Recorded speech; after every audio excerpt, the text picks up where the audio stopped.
নজর রাখবো পরবর্তী সংবাদে।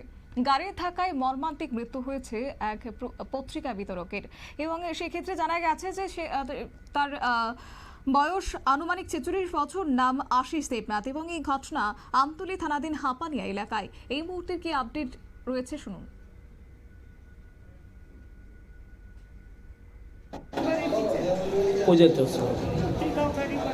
তারপরে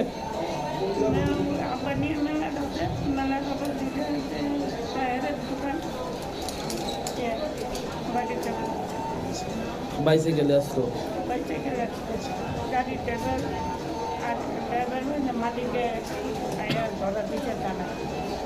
কি নাম? ওনার নাম কি? আশিস চন্দ্র দেব। হ্যাঁ, আশিস চন্দ্র দেব। বয়স কত? বাড়ি? বাড়ি আমতলী আদর্শপাড়া। ঘটনাটা হয়েছে কোনখানে? হাপানিয়ার সামনে। ডাক্তার কি কইছে এখন? হ্যাঁ, কি কইছে ডাক্তার? ছেলে মেয়ে আছে না? বিয়ে সাথে করছে। কতদিন ধরে উনি পত্রিকা হকারি করে? তারপরে মধ্যে দেওয়া করছিল না, রেশন কাজ করছে।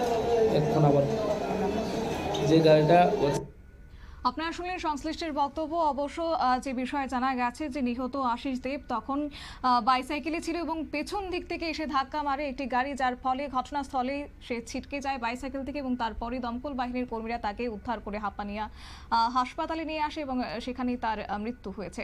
নিয়ে নিচ্ছে ছোট্ট একটি বিজ্ঞাপন বিরতির সঙ্গে থাকুন।